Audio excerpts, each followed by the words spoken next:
Hey guys, thanks for clicking on the video. I haven't made a video in a while and I skipped a couple review chapters. I've been sleeping on it. It was honestly because I wasn't sure if I wanted to do content like that. There's already so many other great YouTubers that review One Piece and it's just hard to see myself fitting into it. But I will find my stride and hopefully you guys stick around to see the growth. If you'd like to support, please consider subscribing or smashing that like button.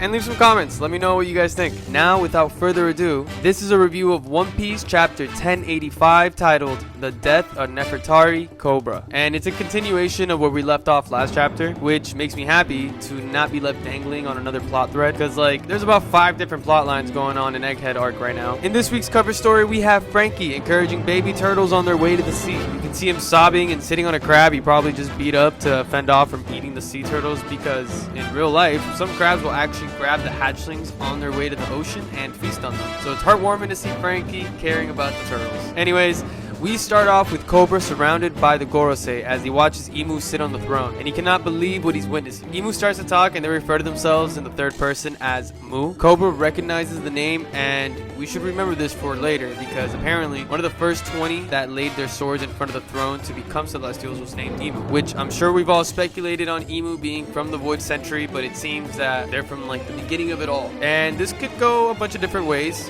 One being that Imu had the special surgery done on him by a previous Ope no Mi user to become immortal, and it would make a lot of sense because they told us about the unique ability of the fruit a long ass time ago, and it's never been used in the story, or we just never seen anyone that it's been used on. Maybe that time is now. I kind of feel like Imu's eyes have something special about them, and I don't know what yet because it honestly hasn't even been hinted at or anything.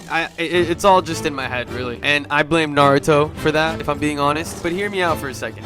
It would be dope if those eyes were like a relic from the Void Century that somehow has been passed down through generations, and whoever's holding the eye becomes the original possessor of the eye. Sort of like Yu-Gi-Oh! In the Millennium Puzzle. You know how he turns into Yami Yugi when things are getting kind of heated, and that's like a separate entity from Yugi Muto. So Imu's eyes could be something like that, where it's not the same person per se, but the holder of the eyes becomes Imu and retains all of that info, It'd be cool. But honestly, it's just more heavily implied that it's the immortality option. Either way, Imu starts to talk about the people who bear the initial D and how they were ancient enemies. And there's always been people with that moniker, but more have started popping up recently. And it's all because of Queen Lili's mistake from 800 years ago. Imu goes on to say that if it wasn't for Queen Lili's blunder, there would have been no pirates chasing the poneglyphs in pursuit of treasure. So Lili planned out something very specific to scatter poneglyphs all over the world. It seems like whatever the plan was, it honestly involved waiting 800 years for the perfect storm to be brewing. But it's crazy to think that Queen Lili kind of started it all, and the people with the D moniker are usually anarchists, so to say,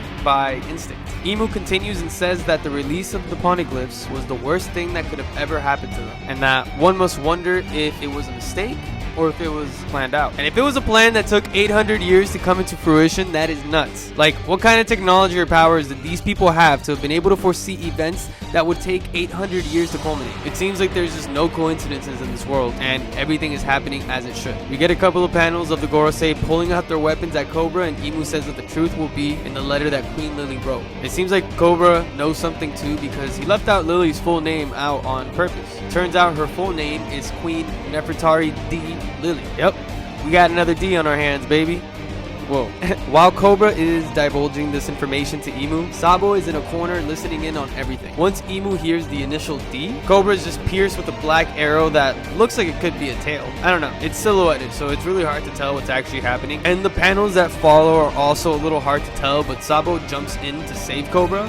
He unleashes a move called Smothered Mate, which is in reference to a move in chess and shoji, where the king is checked by a knight while surrounded by its own pieces, which is very fitting for the current situation. But Imu gets pissed, really pissed when Sabo comes in. Who the fuck is you? Anyways, the next panel just looks like a black ball getting hit by fire, maybe. I don't know, man. The silhouettes on this are kind of annoying me just because, sure, I get the secrecy and that Oda always does this, but dude, just show us what the fuck is happening, man. At this point, Sabo's now face to face with, the Gorosei members, but they all transformed. But guess what? They're all silhouetted, bro. But from what I can sort of tell, one of them seems to be an Oni, one of them seems to be some sort of bird, and the other one's like an elephant. The other two just look like black blobs. Doesn't make any sense. And then the giant blob kind of looks a little familiar too. Or it reminds me of the black figures that we saw in the smoke when the cameras were getting taken out on Egghead. So maybe it's Jay Garcia. Anyways, Sabo grabs Cobra and begins to escape, but he knows he's gonna die soon and that he needs Sabo to get a message to Luffy and Vivi. He says to tell them that they share the moniker D, and that he finally knows the path that Alabasta must follow. At this point, Sabo begins to have like a little flashback of him, Ace, and Luffy, and Sabo's just like stating, you know, it's weird that both you guys have the same initial. And then Ace is like, nah, bro, it's not really a big deal. You can have it too. And he names him Sadibo, which I like. He doesn't even have a last name. What is Sabo's last name? But as soon as Cobra's telling him this, the Black Arrowtail, or the Black Arrowtail, whatever that even is, comes back to stab them both. In a dramatic scene, Cobra jumps in between the Blob and Sabo and continues to tell him what the note that Lili wrote said. But it kind of gets overshadowed by the Blob's roar, so we can't really hear what the full phrase Cobra says is. But what I think it says, but it seems like he says the poneglyphs must be protected, and then quotes Lili by saying, "Fly the flag that heralds the dawn." And then Cobra dies. Now, while all of this is happening, we have someone peeping in on the situation through a little hole in the wall. And it turns out, Wapol saw everything, including Emo sitting on the throne, Cobra getting killed, and he gets seen by the Gorosei and immediately retreats in fear once he notices that they noticed. And we then find out that Vivi is tied up by CP0. And we get a shot of Jabra and Khalifa with their new confirmed titles of Cypher Pole, Aegis Zero. And they're being so blunt with her, literally telling her once her disappearance is made public, she's most likely going to become a pet. And she really shows her true colors when she just comes out and completely ignores the fact that they said she's going to be a pet. It goes on to ask about what's going on with Shirahoshi, literally more concerned about someone else than her own current situation. But luckily Shirahoshi's fine. She was saved by Sai and Leo, and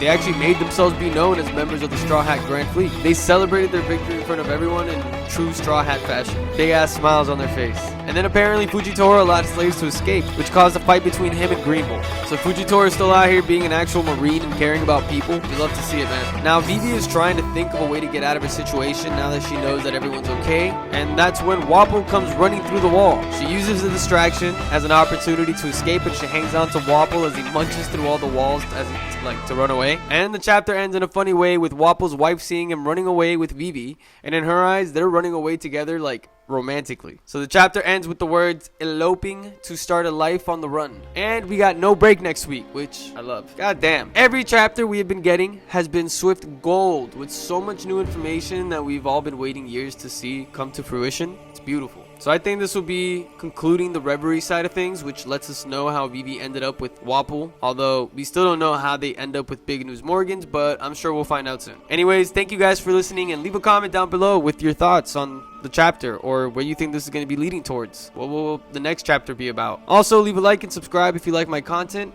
and peace!